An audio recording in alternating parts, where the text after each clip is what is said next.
everybody. Welcome back to Here, There, Anywhere, the podcast for all who wander. Today is Wednesday, May 6th, and we are chilling out.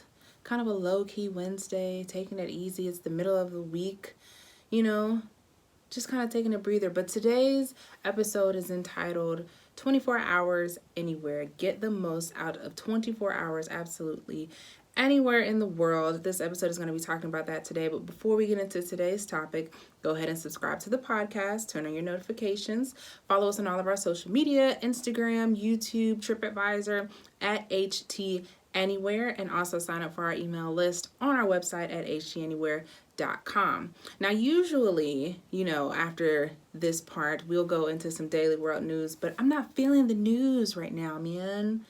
It's just a real downer, you know what I'm saying? So we're not going to do any news today. No, we're not going to do any news today. We're going to hop right into today's topic. All right. Today's topic, 24 hours anywhere. So I want to pose the question. I'll probably do this a little out of order today. I'm going to pose our Instagram question for our listeners. We'll post this question on our story so that you all can send us your responses and we can see them and repost them. But if you could go anywhere for only 24 hours, where would you go and what would you do? So I know that's kind of a intense question to ask for an Instagram post, but kind of simplify it as much as you can. So like I said, if you could go anywhere for 24 hours, where would you go? What would you do? We're going to be posting that on our Instagram story, and you guys respond. We want to know. We're curious. Where would you go? What would you do? And we'll repost that on our story. All right, so I know today's topic seems a little weird. I know some people are probably listening thinking, who plans a vacation for just one day? You know what I mean? Who does that? Especially if it's not like a staycation, or if it's not somewhere in state, even if you're not like staying home to staycate or whatever. Usually people who do day trips, it's still within their either their state, or it's like less than 4 hours away. But I'm telling you guys, I won't say it's really easy. It's not. But if you plan properly, you can certainly have a great day trip anywhere in the world. And so we kind of stumbled upon our international day trip one day and ended up in Amsterdam, which was a fantastic place to end up for this 24-hour time frame that we did have. Now, my first little piece of advice for you for going anywhere for 24 hours is purchase inexpensive plane tickets if you need plane tickets. If you can drive there, well, I actually don't recommend that you drive. If it's more than 4 hours, I wouldn't recommend driving, because that's like a lot of your day will be gone due to driving. But unless you leave the night before. So I guess you can flip the coin on that one. But if you're going to fly, purchase really inexpensive plane tickets. And you can find these, every episode I'm coming to you guys with Keep the Money, Catch the Flight with deals from Hopper. So hop on Hopper or Priceline or Kiwi or Google Flights. They are posting daily cheap flights on the regular. So I would look into websites and companies like that when it comes to purchasing some inexpensive plane tickets for these 24-hour hiatuses that we all just need sometimes. We just got to run away. Oh, I know so many people, including myself, wish we could just run away right now. But moving on. Yes, tip number 1, purchase inexpensive plane tickets or drive if it is less than 4 hours. Just go ahead and make the drive. Tip number 2, pack light or not at all. Now, I know that second part probably has people like, what do you mean don't pack anything at all? Well, I'll break it down into 2 parts. Part 1, pack light if it applies. Now, I would say pack light if you don't intend on spending the night wherever you are. And I know that sounds so crazy. I know it sounds so crazy, but I have actually known people to do that. Like I went to New York once, and the man sitting next to me, he didn't have any luggage, any bags or anything. He was like, "Oh, I'm just here for the day." He was like, "Yeah, I'm going to take the red eye flight out this evening, but I just wanted to come." I was like, what? And I'm a first flat out type of girl. So it was like the 6, it's either like 6 or 6:30 a.m. flight. So he literally had all day to be there. But, you know, he didn't want to bring anything. So if you are not planning to spend the night, I would say bring a backpack with essentials in it. So essentials meaning, well, important essentials to me outside of the obvious clothes and toothbrush. Bring a portable charger. Bring that. Bring a Wi-Fi hotspot. If you don't have like hotspots built into your phone, I know you can purchase Wi-Fi hotspots off of Amazon, and they're not very expensive, and they work very, very well. I've had to use them for work before. And bring cash. Like, it's great to have a credit card or a debit card, but I never really saw myself, unless you're going out the country, you don't need them. So if you can kind of budget out how much cash you intend on using for that day, then just bring cash. Now, don't walk around with like $200, $300 in your pocket, because that is not safe. That's not the brightest idea to have. But I would bring like maybe $100 max, just to have like in cash on me. Again, depending on where you're going. So bring like a book bag with your essentials in it. That to me is packing light. Or don't pack at all. Like, just bring yourself. Whatever you know, just like you getting up to go to the mall or go downtown or to hang out, whatever you got on to go do that, just wear that and then go get on the plane.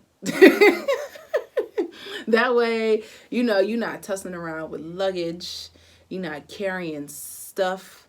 You're not worried about having to drop stuff off and pick stuff up. Like, just don't bring nothing. Or at the very least, bring a fanny pack. I have a great fanny pack, which I'm going to see if I can leave the link for that fanny pack in the description. It's so compact, you guys, and it goes under your clothes. And I love it because it's super discreet. It's really flat, so you can't even tell that you like have it on. So when you're in crowded places like a New York City, like Paris, like, you know, anywhere where you don't want to have a bunch of stuff in your hands, but you also don't feel necessarily comfortable leaving certain things in your hotel, then you can bring your little fanny pack. And it's so convenient and it's cute. So I'll leave the link for that below. But anyways, tip number 2, pack light or not at all. And make sure you bring those 3 essentials that I mentioned: a portable charger, some cash, money, or a Wi-Fi hotspot if you need it. Now, I know a lot of times people will question this idea because they're like, oh, it's a waste of money to travel, especially internationally, for just a day. Like, that's a waste of money. And I would disagree with that, because just like any other vacation, it's all in how you budget.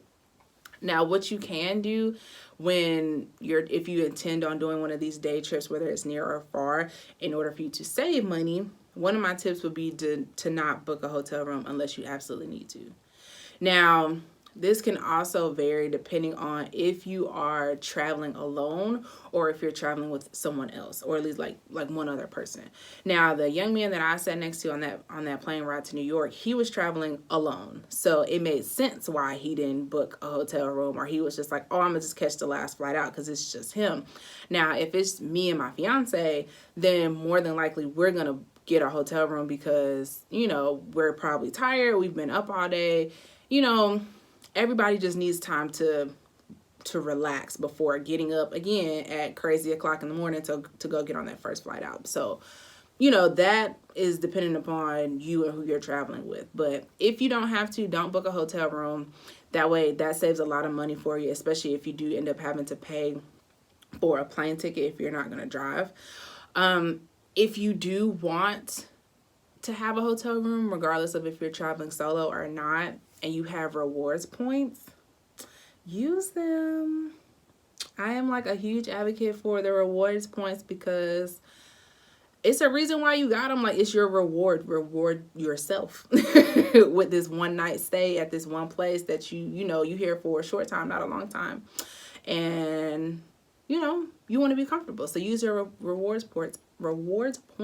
Ew, that's disgusting. Use your rewards points if you have them. Now, I wouldn't say ball outrageous with your rewards points, because it's one night. You literally just need somewhere to sleep. So if you know, you would rather stay at the basic room at the Marriott as opposed to like a motel somewhere, then okay, use your points. If that makes you more comfortable, makes you feel more safe, do that. Don't be asking for the presidential suite because you're only gonna be sleeping there for 6 hours. That's dumb. Don't do that. And then my last recommendation for you when it comes to saving money and lodging, well, I guess it's less of a saving money, more of a convenience factor. I know for me anyway, I'm not a morning person, but I'm a morning person. So I'd rather do it in the morning, but I don't like getting up. If you're traveling, especially if you're traveling internationally, if you can find a hotel that is either close to or attached to the airport that's not very expensive, like I said, you just need somewhere to sleep, then you need to hop on that because, oh my God, that has saved me a few times with being super close to the airport or literally being attached to the airport. And I know here stateside, it's the Tampa, Florida airport has an attached hotel to it. And I think it's a Marriott hotel, if I'm not mistaken. I'll double check that, but they definitely have a hotel attached to that airport, and I've stayed there before. It's really nice and it's super convenient. So for saving money, for my third tip for you is saving money. Don't book a hotel unless you necessarily have to. And if you do, get something that's really inexpensive because you just needed to sleep there, or use your rewards points to kind of take that financial burden off of you, especially if you do end up having to purchase a plane ticket instead of driving. And as a convenience factor, find a hotel that is near or attached to the airport in which you are going to be leaving out the next day. Now, that's my third one. My fourth one for you, my fourth tip for you when it comes to getting the most out of 24 hours is go to destinations that are tourist heavy. Now, I know that might sound a little bit strange, and it does require a little bit of planning on your part, but it's a lot easier to spend a day somewhere where there's a bunch of stuff to do. So destinations like New York or California or Amsterdam or Florida or Paris, like these are hot spot places because they have so many things for you to do. So it's not like you're going to get off the plane and be like, well, shit. What are y'all doing? You're not going to be bored. You're not going to be searching for stuff to do. And there's more than like 2 or 3 tourist sites for you to go see. So it won't be time wasted. I know when we went to Amsterdam, we had never been before. And honestly, ending up in Amsterdam was very lucky for us because we didn't do a lot of research before we went whatsoever. So it just so happened that Amsterdam is a great city to go to. And honestly, I don't feel like I needed more than 24 hours in Amsterdam because we went to the city of Amsterdam, which there's a lot to see there. There's a lot to do both in the day and in the night. But to me personally, maybe if I had more time to research or we had more time to like stay there and figure it out, I feel like outside of the actual city of Amsterdam, I mean, it's just like regular countryside or suburban area, or it wasn't anything spectacular outside of the city that I just really wanted to go see, you know what I mean? So I feel like the 24 hours that we spent there was well spent, and I didn't need much more time. I didn't feel like I was missing out on anything once it was time to go. So make sure that you find some tourist heavy destinations, and if you have any questions about any of the destinations that I just listed, let me know, whether it's on Instagram or on YouTube. Drop some questions for me because I've been to all of these places. And if you have any questions about what to do there, especially if you really do have a limited amount of time, I'm glad to answer them for you. Lastly, but not leastly, something that a lot of people do not think about until you need it. This is something that we've come in contact with, especially when we are traveling internationally. And I know my phone company, if I turn my phone on, like take the airplane mode off and I'm receiving calls and texts and stuff, and I am not in the United States, it's a wrap. Like they be like, like per letter, per text message. So I don't turn my phone off of airplane mode unless I'm connected to Wi-Fi. So coffee shops, and bars are going to be your best friend for a number of reasons. One, because they always, 9.5 times out of 10, they always have Wi-Fi. So you can go in there if you need to, get on your phone, call a Uber, anything that you need to do on your phone, but you need Wi-Fi for, you can just go in there, buy a coffee, or some places don't require you to buy anything at all. Just go in there and get connected to the Wi-Fi, and you can operate, regroup, get yourself together, and then keep going. They're also really good for rest stops. Go in there, take a breather, get you a snack, log, do what you gotta do as a rest stop. Or, if you don't bring your portable charger, like I advised, or if your charger dies or your phone about to die, any of that, it's a good charging station, because places like Starbucks, what's another good, what's the name of that coffee shop in Canada? I think it's called Harold's, something with an H. But coffee shops like that, they're not shy with their outlets. So you can get in there, you can recharge, and you can keep it pushing. Okay, so those are my tips for you guys to get the most out of your 24 hours anywhere that you go in the world. So I'll say them all again for you really quickly. Purchase inexpensive plane tickets. Get on those cheap flight apps like Hopper, Google Flights, Kiwi, and Priceline. Pack light or not at all. Save some money by not booking a hotel room unless you need it, or by using your rewards points. Keep it convenient by staying close to the airport if not attached. Find some tourist-heavy destinations where there are plenty of things to do in one day, to the point where you will be so glad to get back to the airport that you're just going to be like, oh my God, I did so much today. I can't bear to do anything else. So find a tourist-heavy destination to spend the day and you won't regret it. And last but not least, coffee shops and bars are your best friend, because they are your rest stops, your Wi-Fi connections, and your charging stations, okay?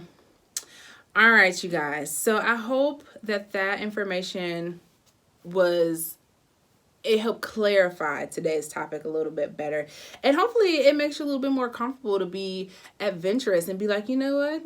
Maybe we can do this 24-hour day trip thing outside of the state, or, you know what I mean? Do it. And if you have done it and you have any tips that we haven't mentioned today, leave those for me as well, whether it's on Instagram or if it's on YouTube. Let us know, because we like to learn all the time. We like to learn all the time. And I'm sure we're going to be doing another 24 hours anywhere again really soon. Now, if you do want some more details about our trip in particular, when we spent 24 hours in Amsterdam, go to our website at HTAnywhere.com. We do have a written blog about that trip itself. So if you're interested in how we spent our 24 hours in Amsterdam, head on over to HTAnywhere.com and read our full blog on it. All right, you guys, I'm going to give you a short break. But when we come back, of course, we will be getting into Keep the Money, Catch the Flight, Hotel Highlight, Foodie AF, and Globe by The Glass. We'll be right back, guys.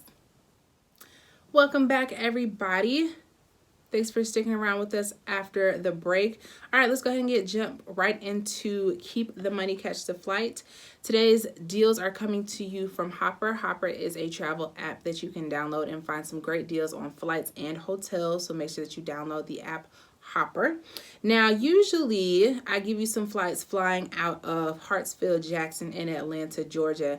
Now, today I found out that there is another airport in Columbus, also in Georgia, but there's another airport, and it is in Columbus, Georgia. Now, if you are in Columbus or near Columbus and you fly out of that airport, you can get to Jakarta, Indonesia for $1,983 from September 7th through the 14th. Frankfurt, Germany for $1,828 from June 20th to July 4th. Hartford, Connecticut for $265 from June 6th to June 12th. And Fayetteville, Arkansas for $225 from June 6th to June 12th. All of those prices are round trip, and the dates provided are validity dates, meaning that you need to book your trip during those dates in order for those prices to be valid and honored. Moving right into hotel highlights. Today we are going to be highlighting the Courtyard by Marriott and the Amsterdam Arena Atlas. Now, When we stayed here, this was during our 24 hours in Amsterdam trip. It was very comfortable. We love the Courtyard by Marriott. We have stayed in many of courtyards, both domestic and internationally. So Courtyard by Marriott is very near and dear to us, and we recommend it to anyone looking for somewhere to stay. So shout out to Courtyard by Marriott in Amsterdam Arena Atlas. Now, what was great about this particular location was that it is right next to the train station. And if you are only spending a day, or even if you're not just spending a day in Amsterdam, I really love the transit system there. I'm not shy about using public transportation when I'm traveling internationally, especially if it looks, it's self-running. And it's really convenient, and it saves you a lot of money. So this hotel is right by the train station, like walking distance. And it's also by this super humongous mall that looks like a castle, and I'm really upset that we didn't get to go. But it's right there in walking distance of that mall also. It's in a great area. It's by I believe it's by the Tesla manufacturing plant. I think that was a manufacturing plant, but this huge like Tesla building is over there. So it's in a great area if you are looking for somewhere to stay in Amsterdam. All right, moving into Foodie AF. This place, also in Amsterdam, was an Argentinian steakhouse called Dam Steakhouse in Amsterdam. Now, one thing I loved very much when I was there is that Amsterdam is very diverse. It's a very, very diverse city. I guess it's because there's so many, like, other countries around, and people can kind of like just hop on the train and go where they want to go when it comes to like country hopping. But Amsterdam is super diverse, and it shows in the people, and it shows in the food and the restaurants in the city. So go to Dam Steakhouse, DAM Steakhouse.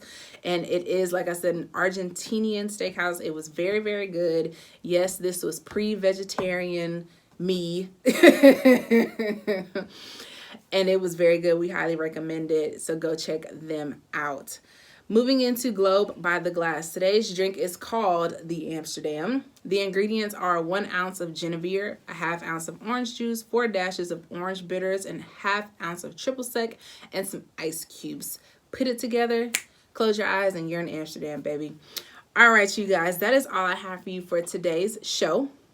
I hope you all enjoyed it, and I hope to see you all in our next episode where we are going to be talking about TripAdvisor.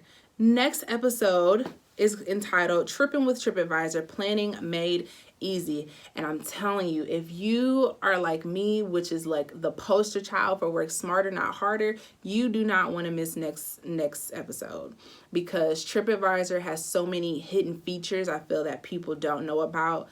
And once you learn about these features, you're going to be like, oh my God, why wasn't I using this the whole time? TripAdvisor is way more than just client and customer reviews and pictures. It's way more. It has a lot more benefits for people who like to travel. And when it comes to planning your travel, it can make life a lot easier. So next episode is all things TripAdvisor, how to make your life easier with planning. And I know you guys hear me talk about them so much. It's because I love them so much, and we'll get to dive into detail more about that in our next episode.